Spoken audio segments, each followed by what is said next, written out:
Boa noite a todos. Quero agradecer o convite para estar aqui falando sobre direito e marxismo hoje.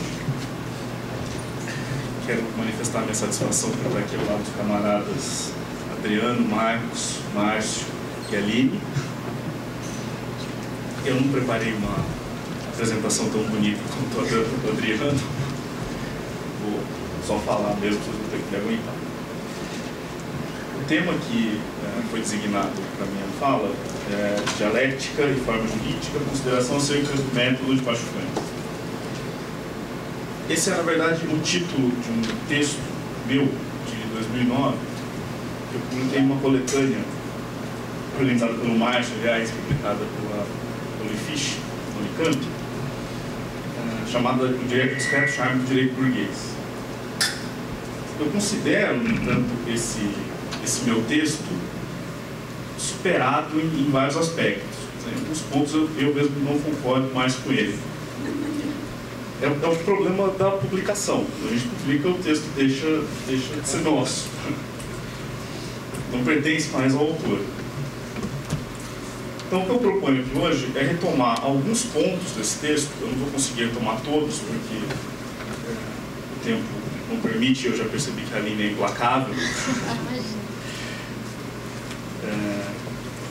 Retomar alguns pontos, é uma forma de expor também as discussões que estão ali, mas também a forma de uma autocrítica.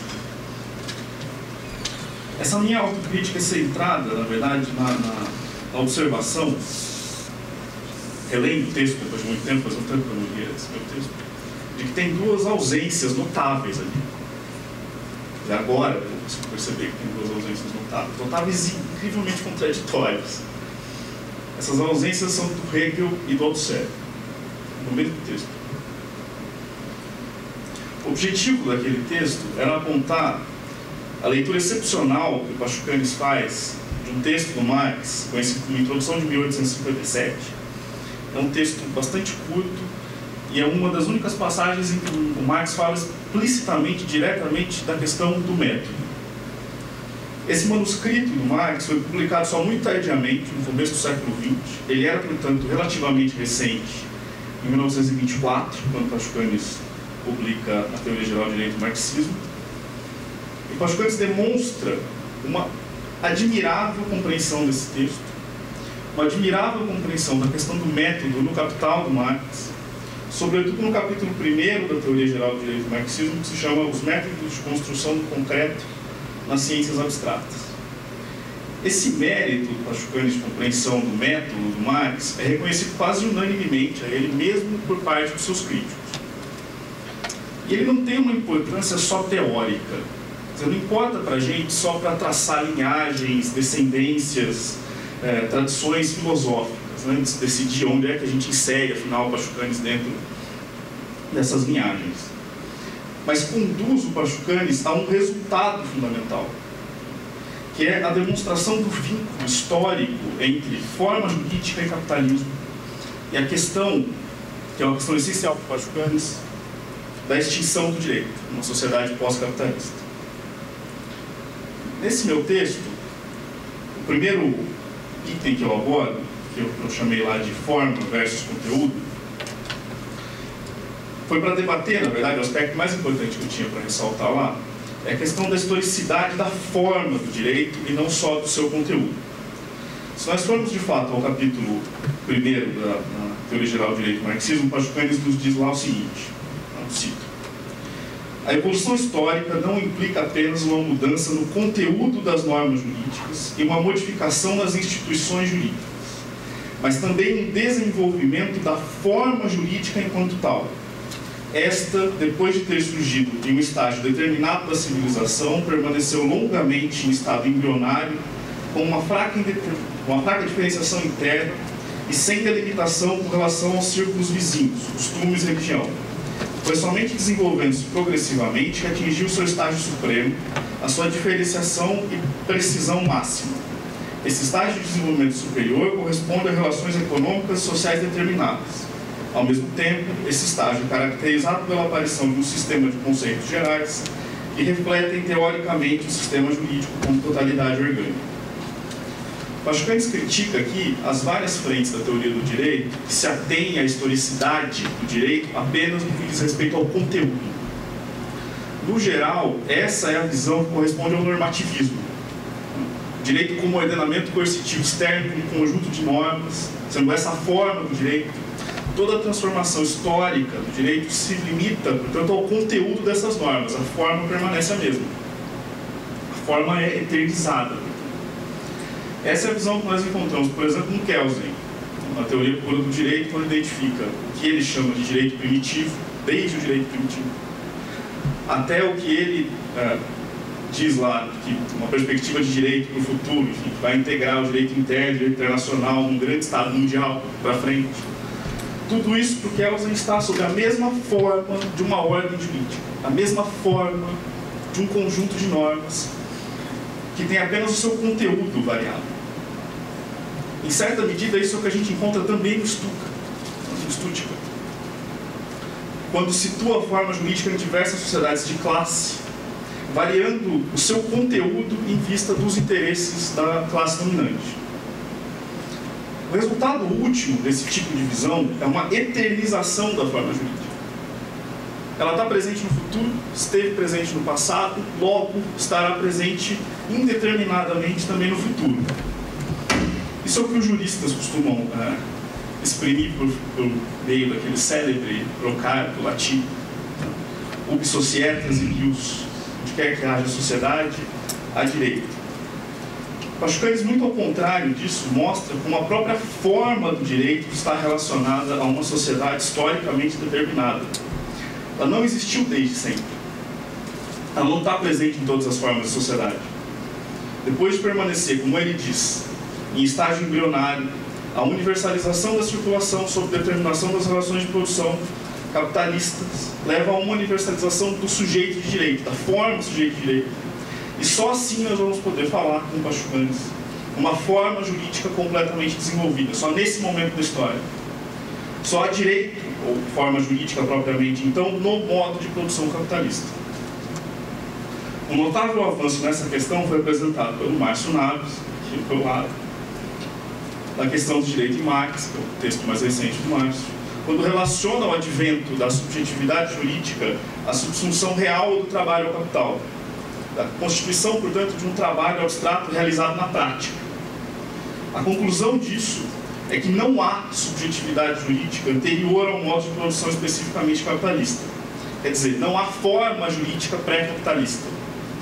O que nós temos, então, não é só uma evolução quantitativa, uma universalização dos portadores da subjetividade jurídica, mas a própria subjetividade jurídica só se constitui como abstração real por meio da subsunção real do trabalho ao capital.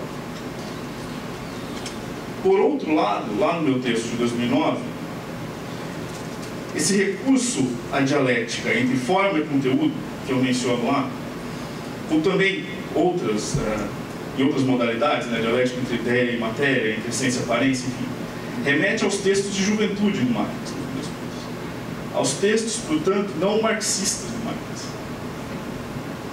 Aqui se faz sentir a primeira ausência que eu tinha mencionado, a ausência do auto-certo, a ausência da leitura do código epistemológico, da problemática teórica própria da obra de maturidade do Marx, a ausência, portanto, da compreensão de que o objeto da obra de maturidade do Marx não é a dialética entre forma e conteúdo, mas a estrutura da sociedade capitalista.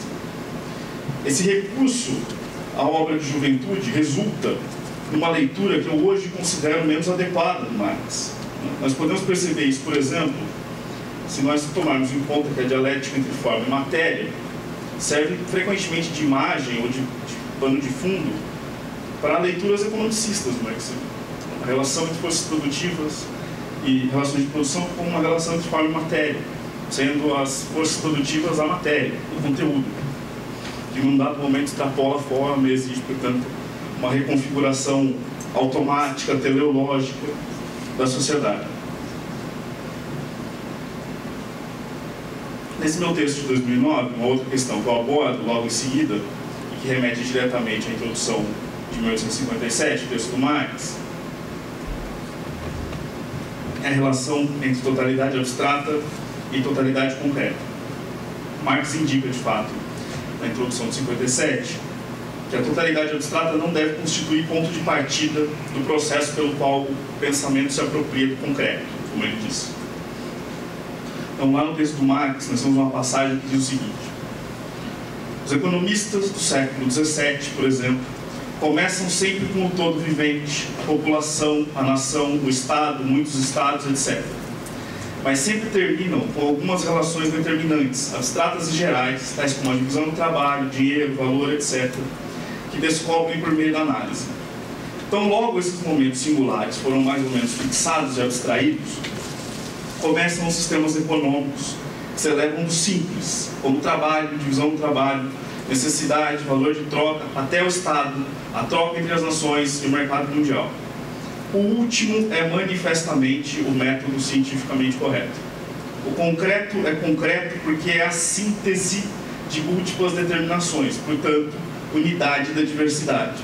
Por essa razão, o concreto aparece no pensamento como o processo da síntese, como resultado, não como ponto de partida.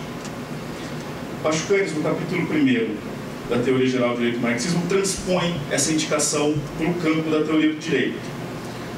E lá ele diz: estas observações, exatamente essas que eu acabei de ler, também justificam-se quanto à teoria geral do direito. Neste caso, igualmente, a totalidade concreta, isto é, a sociedade, a população, o Estado, deve ser o resultado e a etapa final de nossas reflexões, mas nunca o seu ponto de partida. Quando procedemos do mais simples para o mais complicado, quando vamos da forma mais pura do processo às suas formas mais concretas, seguimos um caminho metodológico mais preciso, mais claro e, portanto, mais correto do que quando se avança tateando, tendo à frente apenas a imagem difusa e indiferenciada da totalidade concreta. Então, assim como os economistas clássicos, Marx dizia, partem da população, os juristas partem recorrentemente do ordenamento jurídico ou do direito em geral. Esse ponto de partida está intimamente relacionado, no fundo, com a própria eternização da ideia, da forma do direito como a forma do ordenamento jurídico. Ao invés disso, o caminho metodológico mais preciso, como diz o Pachucanes, deve partir do sujeito de direito, não do direito em geral, não do direito como ordem jurídica. O sujeito de direito, o outro lado da mercadoria, como o Pachucanes diz. O caminho que o Pachucanes segue, portanto, tem a mesma direção do caminho de Marx no Capital. E a partir da mercadoria, Marx avança para reconstruir a totalidade concreta, o concreto de pensamento, como síntese. E assim também o Pachucanes avança a partir do sujeito de direito para a relação jurídica, do Estado, daí por diante. De outro lado, lá no meu texto de 2009, essa leitura do método de Marx e do Pachucanes pode parecer ou pode deslizar facilmente para um flerte inconsciente com Hegel. Inconsciente porque aqui se insere a outra ausência que eu mencionei, o desconhecimento de Hegel. Você não é um flerte consciente com Hegel porque eu não conhecia Hegel o suficiente. Eu quero dizer, o desconhecimento da dialética hegeliana impede a compreensão precisa do esforço de ruptura do Marx. O desconhecimento da dialética hegeliana, da dialética do alto movimento do conceito, da teleologia. Essa ausência do conhecimento de Hegel se combina com a anterior, com a ausência do Althusser. Curioso estar falando de ausência de Althusser, porque o Marx organizou um livro chamado Presença de Althusser. É a leitura althuseriana de Marx que alerta precisamente para as consequências dessa ruptura, na obra de maturidade de Marx. O esforço de ruptura do Marx com relação à problemática teórica da juventude mais próxima de Hegel. Esse flerte, motivado pelo desconhecimento de Althusser e de Hegel, é o flerte com a sucessão necessária das categorias, que confunde, no limite, o processo de apropriação do real pelo pensamento com o processo de gênese do real. O próprio Marx tinha alertado para isso já na introdução de 1857, quando diz, cito mais uma vez: Hegel caiu na ilusão de conceber o real como resultado do pensamento que sintetiza-se em si, aprofunda-se em si e movimenta-se a partir de si mesmo, enquanto o método de ascender do abstrato ao concreto é somente o modo do pensamento de apropriar-se do concreto, de reproduzi-lo como um concreto mental, mas de forma alguma é o processo de gênese do próprio concreto. Althusser, que apresenta uma leitura bastante rigorosa dessa passagem, no fim das contas, do Por Marx, mais especificamente no capítulo sobre a dialética materialista. Nós não podemos confundir o concreto de pensamento com o concreto real. O concreto de pensamento é produzido inteiramente no interior da prática teórica, que trabalha abstrações para produzir o conhecimento, como síntese dessas abstrações. Esse entendimento do Althusser se coloca contra todas as tentativas de retorno à dialética hegeliana por parte do marxismo, geralmente baseadas na metáfora da inversão, colocar Hegel sob seus pés. Isso também deve ser levado em conta no que diz respeito a Pachucanes. O caminho metodológico que para Pachucanes se inicia no sujeito de direito não é o da gênese do concreto real, não é teleologicamente orientado a um fim, o Estado, ou o espírito, ou o que seja. Não é o caminho de Hegel da filosofia do direito. É o processo de apropriação do real pelo pensamento. A de produção, portanto, a prática teórica do concreto de pensamento, não de gênese do concreto real. Por fim, esse meu texto, o último item, trata da relação entre abstrato e concreto. O que importa destacar aqui, como eu já mencionei, é que o percurso teórico proposto por Pachucanes tem início no sujeito de direito, numa abstração elementar, e que esse percurso está intimamente relacionado com o do Marx no Capital, parte da mercadoria. Esse percurso se vincula à compreensão do fenômeno jurídico por Pachucanes como momento da estrutura social correspondente ao modo de produção capitalista. Mas, por outro lado, esse percurso não pode se confundir com a teleologia. Ele não pode se resolver já pelo seu ponto de partida, pura e simplesmente. Quer dizer, como um desdobrar-se em si mesmo, aprofundar-se em si mesmo, como o próprio Marx tinha dito. O Capital do Marx não é simplesmente um desdobrar-se em si mesmo da mercadoria. A teoria geral do direito do marxismo não é o simples aprofundar-se em si mesmo do sujeito de direito. Não se trata, para usar uma expressão de Althusser, de causalidade expressiva, em que tudo se resolve, tudo se reduz ao fenômeno de uma essência, a essência mercadoria ou a essência sujeito. A ausência de Hegel e de Althusser, portanto, que eu mencionava, produz, no meu próprio texto, duas consequências que eu só consigo entender claramente agora. Em primeiro lugar, a inconsciência, ali no meu texto, da distância entre Marx e Hegel, da ruptura fundamental de Marx com Hegel. De outro lado, a incompreensão da especificidade do que há de específico na dialética marxista. Não se trata de expurgar, de limpar a filosofia hegeliana do seu idealismo, salvando o seu método para o marxismo. E não se trata de reverter Hegel, de inverter Hegel, ou de colocar Hegel sob seus pés. O que nós temos no Marx é uma nova problemática teórica, portanto, um novo método de pensamento. Se eu pudesse retomar a metáfora que o próprio Marx usa, a dialética de Hegel já está sob seus pés.